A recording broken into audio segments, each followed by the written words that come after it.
Hi යාළුවනේ උන්න මං අද අරන් ආවේ ඔයාලා කැමතිම මාතෘකාවක් පිළිබඳව. ඒ තමයි මරියානා අගාධයේ බිහිසුණුම රහස් පිළිබඳව. ඉතින් යාළුවනේ අපි යමු දැන් වීඩියෝ එකට. අප ජීවත් වෙන මේ පෘථුවිය මතු පිට අපට ඕනෑම කෙනෙක්ව ඕනෑම තැනකදී චන්ද්‍රිකා තාක්ෂණයෙන් බලා ගන්න පුළුවන්. හැබැයි මේ පෘථුවියේම තියෙන එකම එක තැනක් තියෙනවා මිනිස් සංහතියට. අඟහරු ලෝකයටත් යනවටත් වඩා අපහසු. කිසිම දවසක පියවි ඇසින් දකින්න ලැබෙන්නේ නැති මහා අන්ධකාරයක් රජ කරන තැනක්. ඒ තමයි මරියානා ගාධය. ඔබ දන්නවාද අභ්‍යවකාශයට මිනිසුන් සිය ගණනක් ගිහින් තියෙනවා. හැබැයි මරියානා ගාධයේ ගැඹුරුම පතුලට ගිහින් තියෙන්නේ අතවස්සක් විතරයි. විද්‍යාඥයෝ හැමතිස්සෙම උත්සාහ කරන්නේ මේ පතුලේ තියෙන රහස් ලෝකෙන් හංගන්න. මොකද ඒ පතුලේ තියෙන සමහර දේවල් එළියට ආවොත් මුළු මිනිස් ඉතිහාසයේම අලුතින් ලියන්න වෙනවා වගේම මිනිස් වර්ගයාගේ අවසානයේ පවා එතනින් සනිටුහන් වෙන්න පුළුවන්. ඉතින් යාළුවනේ වීඩියෝ එකට යන්න කලින් ආදරේ මතක් කරනවා මගේ channel එක subscribe කරලා මාත් එක්ක එකතු වෙන්න කියලා. ඉතින් යාළුවනේ එහෙනම් අපි යමු වීඩියෝ එකේ තියෙන පළවෙනි කරුණට. පළවෙනි රහස තමයි ලෝහමය ශබ්ද සහ චැලෙන්ජර් DP අභිරහස. මරියානා අගාධයේ තියෙන ගැඹුරුම තැන තමයි චැලෙන්ජර් ඩීප්. මෙතන ගැඹුර කිලෝමීටර 11කට වඩා වැඩි. මෙතන තියෙන පීඩනය සාමාන්‍ය වායුගෝලීය පීඩනය වගේ 1000 ගුණයකටත් වඩා වැඩි.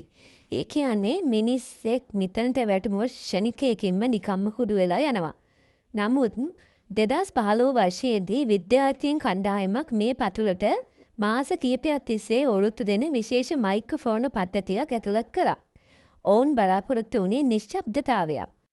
නමුත් පටගත වුණු දේවල් ඇහුවාම ඔවුන්ගේ ඇඟ කිනිපොලා ගියා. එතන ඇසුනේ සාමාන්‍ය දේයට ඇසෙන ශබ්දයක් නෙමෙයි. යෝධ යාන්ත්‍රික යන්ත්‍ර ක්‍රියාත්මක වන ආකාරයේ ශබ්ද. ඊටමත් බිහිසුණු කෙඳිරිනි හඬවල් සහ ලෝහමය වස්තුන් එකිනෙකට ගැටෙන ශබ්ද. වඩාත්ම පුදුම දේ තමයි මේ ශබ්ද නිකුත් වුණේ පෘථිවි පෘෂ්ඨයටත් යටින්. එහෙනම් මේ සාගර පතුලටත් යටින් ක්‍රියාත්මක වන වෙනස් ශිෂ්ටාචාරයක් හෝ යන්ත්‍රයක් තියෙනවද? විද්‍යාඥයින් මේ ශබ්ද පට අදට සාමාන්‍ය ජනතාවට ආන්න දෙන්නේ නැහැ. ඔවුන් ඒවා වසන් කරනවා. ඉතින් යාළුවනේ ඇත්තටම එතන ඇයෙන ශබ්ද මොනවද? ඔයාලා මොකද හිතන්නේ මේකේ යට වෙනත් මානයක් තියනවද? එහෙමත් නැත්නම් මෙතන කවුරු හරි අద్భుත කෙනෙක් ජීවත් වෙනවද? ඉතින් යාළුවනේ මේක අපිට විතරක් තියෙන ප්‍රශ්නයක් නෙමෙයි. ලෝකයේ ඉන්න සියලු විද්‍යාඥයින්ට තියෙන ලොකුම ප්‍රශ්නය තමයි මේ මරියානා ගාධය ඇතුලින් එන මේ අద్భుත ශබ්දය. මොකක්ද කියන එක. ඉතින් යාළුවනේ ඔයාලට හිතෙන්නේ මොකක්ද? මේ මොහොතේ තියෙන කාටවත්ම කියන්න බැරි, කාටවත්ම යන්නත් බැරි මේ අඳුරු පෙදෙස වෙන මරියානා ගාධයේ අභ්‍යන්තරයේ මොනවා ඇතිද? ඇත්තටම ඒක හිතා ගන්නවත් බැරි තරම් අద్భుතයි. ඉතින් යාළුවනේ අපි යමු දෙවන රහසට. වානේ කේබල් සපා කෑ ඒ අදෘශ්‍යමාන යක්ෂයා. 1985 වර්ෂයේදී ඇමරිකානු ගවේෂණ නෞකාවක් වන ග්ලෝමර් චැලෙන්ජර් මගින් මරියානා ආගාධය පරීක්ෂා කරන විශේෂ ගෝලාකාර රොබෝ උපකරණයක් පතුලට යවුවා. මේක හැදුවේ ලෝකයේ තියෙන ශක්තිමත්ම වානීය සහ ටයිටේනියම් ලෝහයෙන්. නමුත් මීටර 9000ක් විතර ගැඹුරට යද්දී නැවේ තිබුණු පරිගණක තිරවල අමුතු දෙයක් සටහන් වුණා. ඒ උපකරණය එකපාරටම මොකක් හරි යෝධ වස්තුවක් ඇතුළට ඇදලා ගන්න උත්සාහයක් කරනවා. වහාම ක්‍රියාත්මක වුණු පිරිස මේ උපකරණය නැවත උඩට ගන්න හැදුවත් ඒක සිරවී තිබුණා. පැය කිහිපයක මහා සටනකට පස්සේ මේක උඩට ගනිද්දී එතන හිටපු ඉංජිනේරුවෝ බයෙන් වෙවුලන්න ගත්තා. ඒ ශක්තිමත් වානේ ගෝලය සම්පූර්ණයෙන්ම තැලිලා. ඒක එක පැත්තක් හපා කෑමකට ලක් වෙලා තිබුණා. ඒ වගේම ඒක අල්ලාගෙන තිබුණු අඟල් ගණනක් මහත වානේ කේබල් පවා දත් වලින් හපලා කඩලා දාලා වගේ වෙන් වෙන්න තිබුණා. වසර මිලියන ගණනකට කලින් වඳ වුණා කියන අඩි 60ක් විතර දිග මෙගලොඩන් මෝරුන් අදටත් මේ අඳුරට මුවා වෙලා ජීවත් වෙනවා කියන එකට මීට වඩා සාක්ෂි ඕනිද? ඉතින් යාළුවනේ මේක ගැන ඔයාලට මොකද්ද හිතෙන්නේ? ඇත්තටම මේ මරියානා ආගාධය කියන ගැඹුරු මුහුදු පතුලේ මේ වගේ දැවැන්ත භයංකාර මීට අවුරුදු ගණනාවකට කලින් ජීවත් වුණු මේ වගේ භයානක මෝර විශේෂයක් ජීවත් වෙනවද? ඇත්තටම යාළුවනේ විද්‍යාඥයින් දැඩි විශ්වාසයෙන් ඉන්නවා මේ වගේ අද්භූත නෙකලඩන් මෝරුන් මේ මහා මරියානා ආගාධය ඇතුලේ තවමත් ජීවත් වෙනවා කියලා. ශක්තිමත් යකඩ වානය වලින් හැදුණු යන්ත්‍රයක් පවා ගත්තනින් හපල කරන්න පුළුවන් තරමේ ශක්තියක් මුහුදු පතුලේ වෙන කාටද තියෙන්නේ. මේක අදටත් ලෝකයේ තියෙන ලොකුම අභිරහසක්. ඒකයි විද්‍යාඥයින් දැඩි විශ්වාස කරන්නේ මේ පතුලේ අනිවාර්යෙන් මේ කියන දැවැන්ත භයානක මෝරුන් විශේෂයේ ජීවත් වෙනවා කියලා. ඉතින් යාළුවනේ මේක අහද්දිත් ඇඟ කිනිපොලා යනවා නේද? ඉතින් අපි යමු ඊළඟ අභිරහස් කරුණට. පිටස්තර ජීවීන්ගේ ద్వාරය සහ භූගත ආලෝකය. අපි හැමෝම දන්නේ UFO ගැන විතරයි. ඒ කියන්නේ අහසේ යන පියාඹන පිරිසි. හැබැයි ලෝකයේ බලවත්ම රටවල් වල නාවික හමුදාවන් සංගවන තවත් රහසක් තියෙනවා.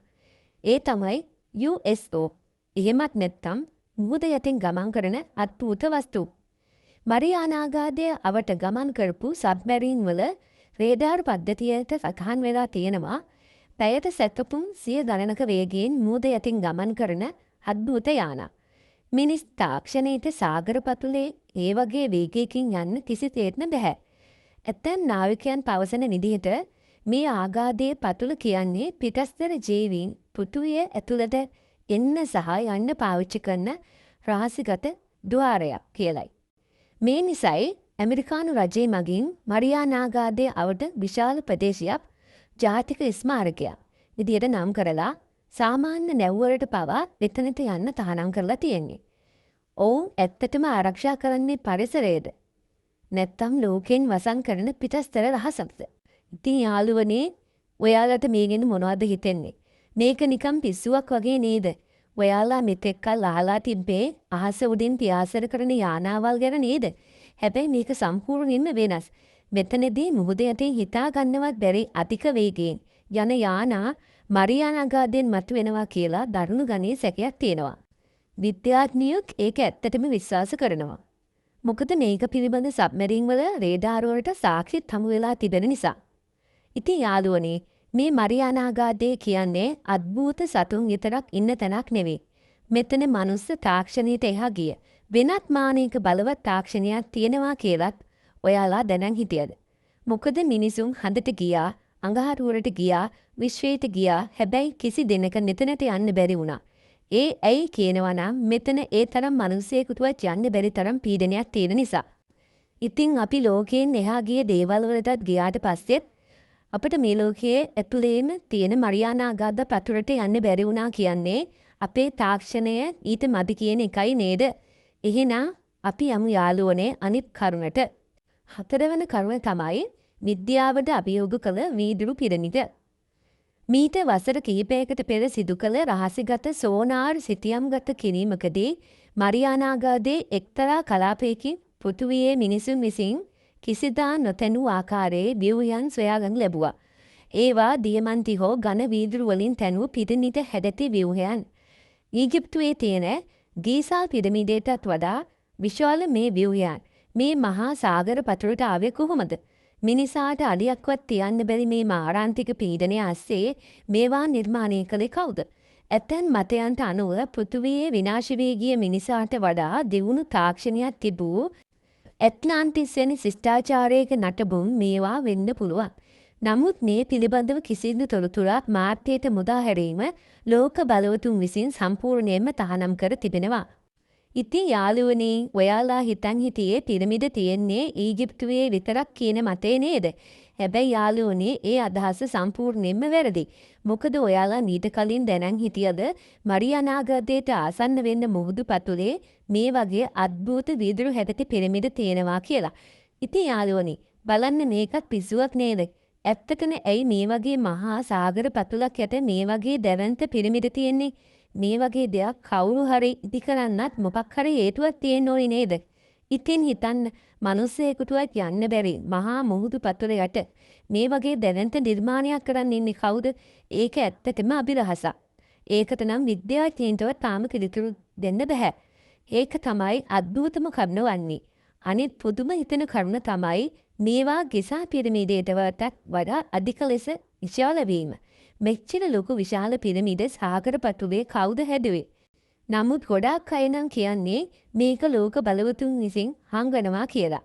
එතනට කාටවත් යන්නවත් දෙන්නේ නැතුව. ඉතින් යාළුවනේ ඔයාලටත් මොකක්ද හිතෙන්නේ මේක ගැන? ඔයාලටත් මේක ඇහුවහම කුදුම හිතුණා නේද? අපි හිතාගෙන ඉන්නේ අපි මේ පෘථුවියේ ඉන්න හැමදේම දන්නවා කියලා. ඉතින් ඇත්තම කතාව නම් අපි දන්නේ මතුපිට විතරයි. මේ මරියානාගාදේ අඳුරු පතුල ඇතුලේ තව කොයි වගේ බිහිසුණු රහස්, කොයි වගේ යක්ෂීන් සැඟවිලා ඉන්නවද කියලා දන්නේ සෝබා දහම විතරයි.